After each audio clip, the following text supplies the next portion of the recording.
آج ہم ایک بہت ہی اہم مضمون پر گہرائی سے بات کرنے جا رہے ہیں، قرآن کے دوسرے پارے کا اردو ترجمہ جو فتح محمد جالندھر نے کیا ہے۔ اس ترجمے میں آپ دیکھیں تو آستھا کے اصول ہیں، سماجک نیم ہیں، تاریخی واقعات ہیں، کئی طرح کی باتیں ہیں۔ تو ہمارا مقصد ہے کہ اس میں جو خاص نقطے ہیں، جو اہم جانکاری ہے، اسے سمجھیں۔ چلیے شروع کرتے ہیں۔ جی ہاں بالکل، یہ پارہ جس میں سورہ البقرہ کا ایک بڑا حصہ ہے، اسلام کو سمجھنے کے لیے بہت بنیادی ہے۔ ہم دیکھیں گے کہ یہ ترجمہ ایمان، ہدایت مطلب رہنمائی، اور امت یعنی مسلم کمیونٹی اور زندگی کے جو عملی پہلو ہیں ان پر کیسے روشنی ڈالتا ہے۔ تو سب سے پہلے ایک بہت بڑا بدلاؤ جو اس میں بیان ہوا ہے وہ ہے قبلہ کا بدلنا، نماز کی دشا کا یروشلم سے مکہ میں کعبہ کی طرف۔ ترجمہ کہتا ہے کہ کچھ لوگ جنہیں کم عقل کہا گیا وہ سوال اٹھائیں گے کہ بھئی یہ کیوں بدلا؟ ہاں، اور اس کا جواب ترجمے میں یہ دیا گیا ہے کہ دیکھیے پورب اور پشچم سب اللہ ہی کا ہے، وہ جسے چاہتا ہے سیدھی راہ دکھاتا ہے۔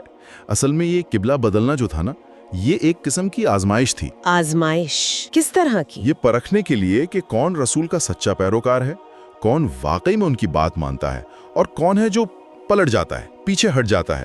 ترجمہ کہتا ہے کہ جنہیں اللہ نے ہدایت دی تھی ان کے لیے کوئی مشکل کام نہیں تھا، اچھا، پر ہاں باقی لوگوں پر یہ بھاری گزرا۔ اور ترجمے میں یہ بھی آتا ہے کہ جو اہل کتاب تھے، مطلب جنہیں پہلے آسمانی کتابیں ملی تھیں، وہ جانتے تھے کہ یہ نیا قبلہ سچ ہے، ان کے رب کی طرف سے ہے۔ جی وہ پہچانتے تھے، لیکن شاید اپنی ضد کی وجہ سے یا دوسری وجوہوں سے وہ اس کو ماننے کو تیار نہیں تھے۔ اور مسلمانوں کو بھی حکم دیا گیا کہ وہ ان کے قبلے کی پیروی نہ کریں۔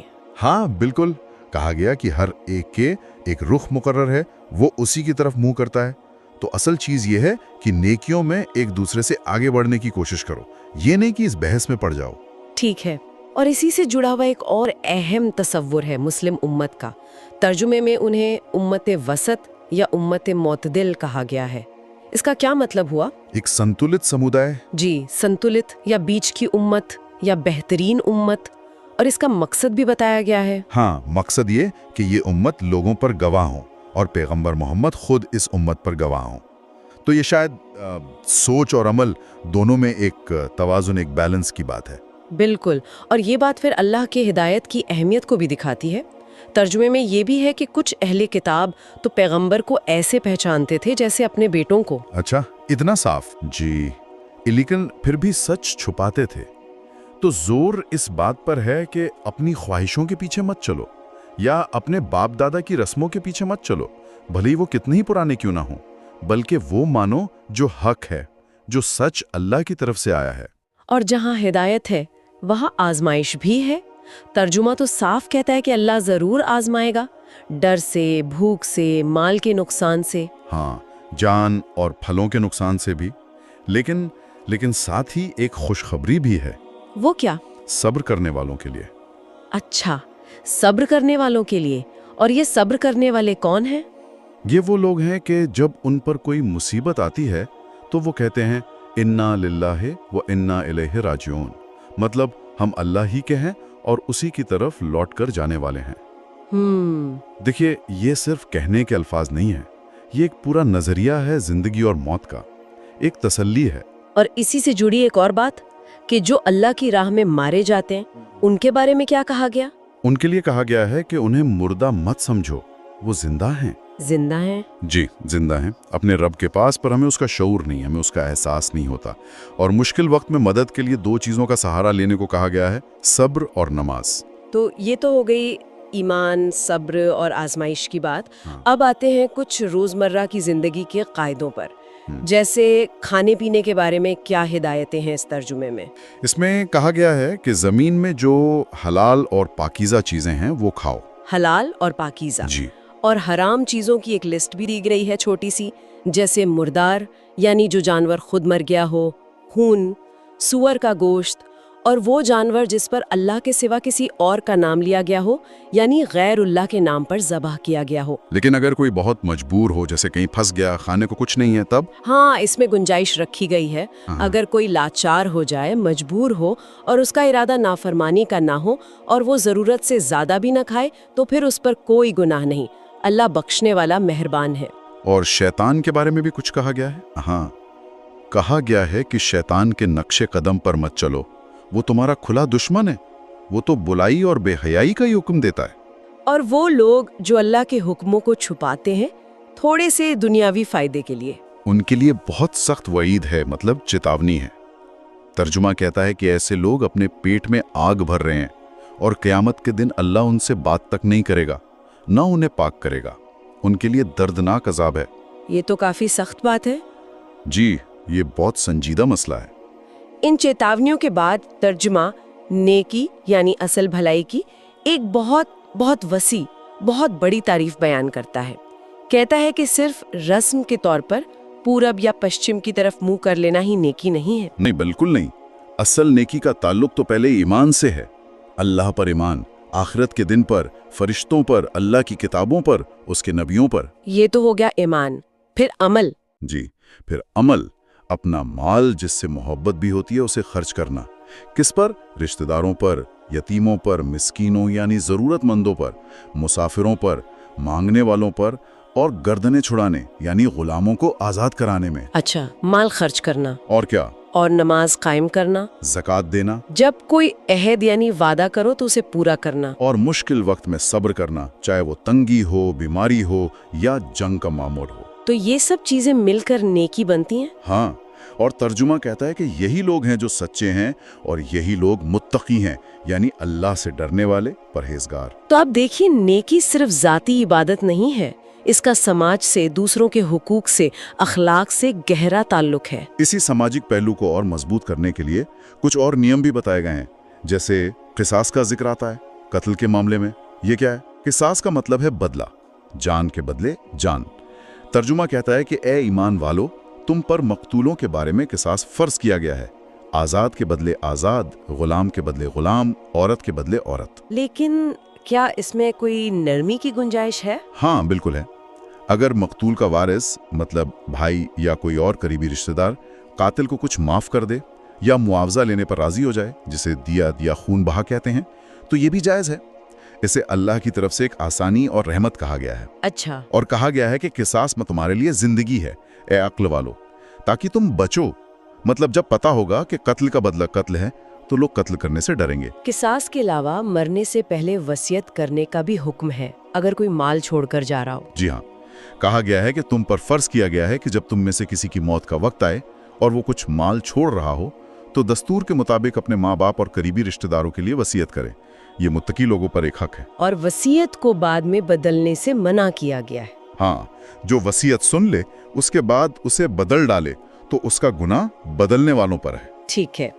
इसके बाद एक और बहुत अहम इबादत का जिक्र है, रमजान के रोजे। जी, रमजान के रोजे। तर्जुमा बताता है कि ए ईमान वालों, तुम पर रोजे फर्ज किए गए हैं जैसे तुमसे पहले लोगों पर फर्ज किए गए थे, ताकि तुम परहेजगार बनो। और ये थोड़े ही दिनों के लिए है? हाँ, गिनती के चंद दिन। और इसमें भी आसानी रखी गई है, जो बीमार हो या सफर पर हो तो वो बाद के दिनों में गिनती पूरी कर ले। और वो लोग जो रोजा रख तो सकते हैं लेकिन बहुत मुश्किल से, जैसे बहुत बूढ़े लोग या जिन्हें कोई ऐसी बीमारी हो जो ठीक ना हो, उनके लिए फिदिया है, यानी एक मिस्कीन को खाना खिलाना। लेकिन साथ ही ये भी कहा गया है कि अगर तुम रोजा रखो तो ये तुम्हारे लिए ज्यादा बेटर है, अगर तुम समझो। और रमजान की एक और खास बात बताई गई है जी, कि इसी महीने में कुरान नाजिल हुआ जो तमाम इंसानों के लिए हिदायत है और जिसमें हक और बातिल यानी सच और झूठ में फर्क करने वाली रोशन दलीलें हैं। तो रोजों के साथ साथ कुरान का भी गहरा ताल्लुक है। बिल्कुल। अच्छा, इन इबादतों के अलावा निकाह और तलाक यानी परिवार से जुड़े मामलों पर भी काफी तफसील से बात हुई है। निकाह के बारे में क्या खास हिदायत है? एक बहुत अहम हिदायत यह है कि मुशरिक औरतों से निकाह ना करो जब तक वो ईमान न ले आएं, और ना ही अपनी लड़कियों का निकाह मुशरिक मर्दों से करो जब तक वो ईमान न ले आएं। इसकी वजह ये बताई गई है कि ईमान वाली लौंडी भी आज़ाद मुशरिक औरत से बेहतर है, चाहे वो तुम्हें कितनी ही अच्छी क्यों न लगे, और ईमान वाला गुलाम भी आज़ाद मुशरिक मर्द से बेहतर है, चाहे वो तुम्हें कितना ही पसंद क्यों ना आए, क्योंकि मुशरिक लोग जहन्नुम की तरफ बुलाते हैं जबकि अल्लाह अपनी इजाज़त से जन्नत और मग़फ़िरत की तरफ बुलाता है। और तलाक, ये एक ऐसा मौजू है जिसे अक्सर बहुत पेचीदा समझा जाता है। तर्जुमा इसे कैसे बयान करता है? तर्जुमा इसे भी काफ़ी वाज़े अंदाज में बताता है। वो तलाक जिसमें शोहर रुजू कर सकता है, यानी बीवी को वापस ले सकता है, वो 2 बार है। अच्छा, सिर्फ 2 बार? जी, 2 बार तक। पहली और दूसरी तलाक के बाद इद्दत का वक्त होता है। इद्दत मतलब एक मुकर्रर मुद्दत जिसमें औरत इंतजार करती है और उस दौरान अगर शौहर चाहे तो रिश्ता फिर से बहाल कर सकता है, सुलह कर सकता है। और अगर तीसरी बार तलाक दे दी? तो फिर तीसरी तलाक के बाद वो औरत उस मर्द के लिए हलाल नहीं रहती। हाँ, एक सूरत है, अगर वो औरत किसी दूसरे मर्द से निकाह करे और फिर वो दूसरा शौहर या तो मर जाए या वो उसे तलाक दे दे, तब पहले शौहर के लिए उससे दोबारा निकाह करने में कोई हर्ज नहीं। लेकिन शर्त यह है कि दोनों को यकीन हो कि अब वो अल्लाह की मुकर्रर की हुई हदों को कायम रख सकेंगे। ये तो तलाक का तरीका हुआ। क्या इसमें औरतों के हुकूक, उनके अधिकारों की भी बात है? जी हाँ, बिल्कुल। तलाकशुदा औरतों के लिए इद्दत का जिक्र है, जो आमतौर पर 3 हैज या माहवारी का वक्त होता है, और अगर वो हामिला हो तो उन्हें हमल छुपाने से मना किया गया है। इद्दत के दौरान अगर शौहर सुलह चाहे तो वो बीवी को वापस लेने का ज्यादा हकदार है। और महर के बारे में, जो निकाह के वक्त तय होता है? कहा गया है कि मर्दों का औरतों पर हक है और औरतों का मर्दों पर हक है, दस्तूर के मुताबिक। हालांकि मर्दों को औरतों पर एक दर्जा फजीलत हासिल है, लेकिन ये फजीलत जिम्मेदारी भी लाती है। तलाक की सूरत में दिया हुआ महर वापस लेने से सख्ती से मना किया गया है, सिवाय एक खास सूरत के जिसे खुला कहते हैं, जब औरत खुद तलाक मांगे और उसके बदले में कुछ माल दे। और बच्चों की परवरिश, दूध पिलाने के बारे में भी कुछ हिदायतें हैं। हाँ, कहा गया है कि माएं अपने बच्चों को पूरे 2 साल दूध पिलाएं, अगर माँ बाप दोनों दूध पिलाने की मुद्दत पूरी करना चाहें।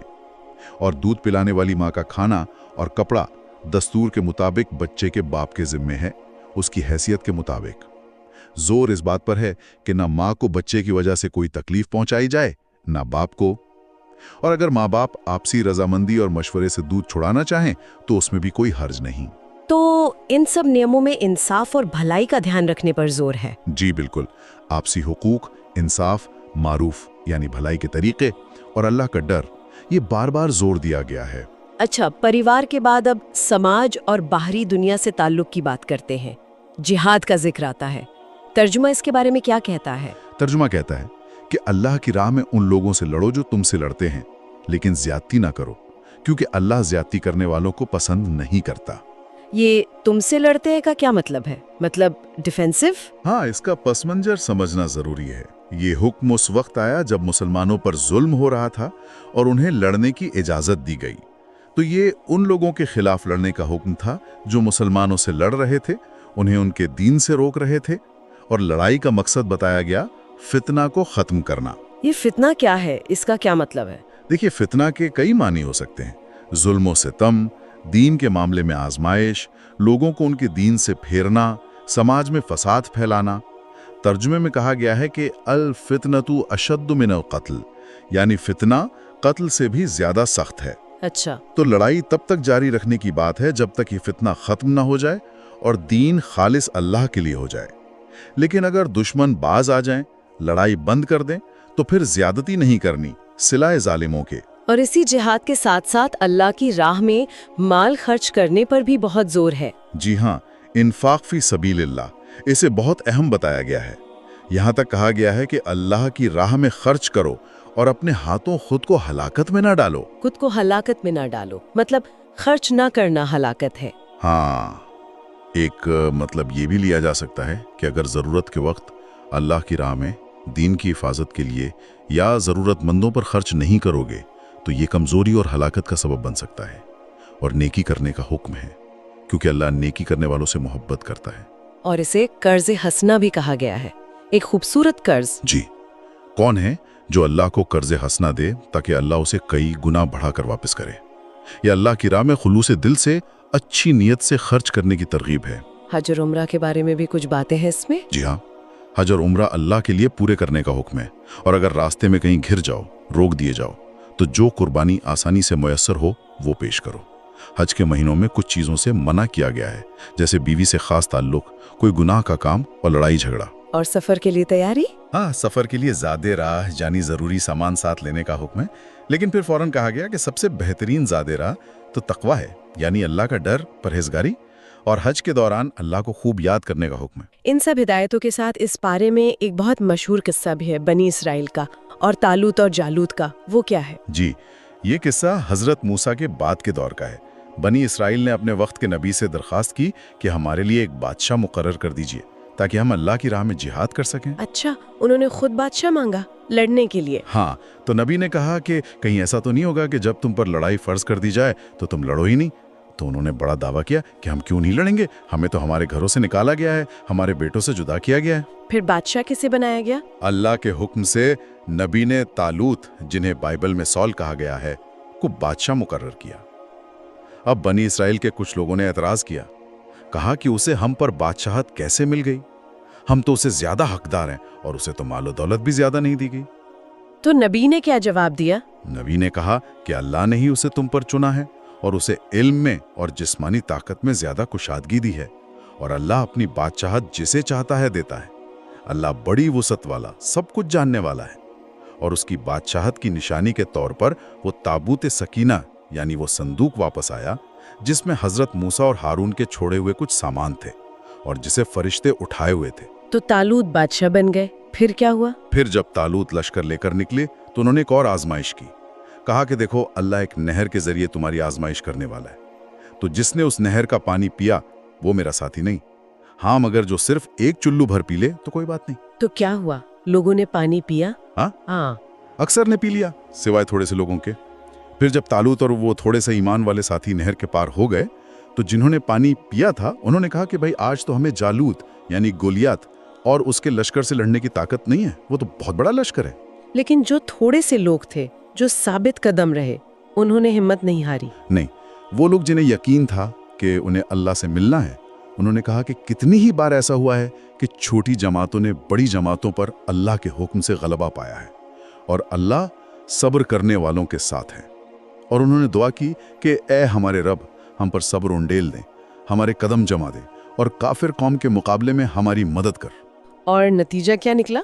नतीजा ये हुआ कि अल्लाह के हुक्म से उन्होंने जालूत की फौज को शिकस्त दे दी और उसी जंग में हजरत दाऊद, जो उस वक्त नौजवान थे और तालूत की फौज में शामिल थे, ने जालूत को कत्ल कर दिया।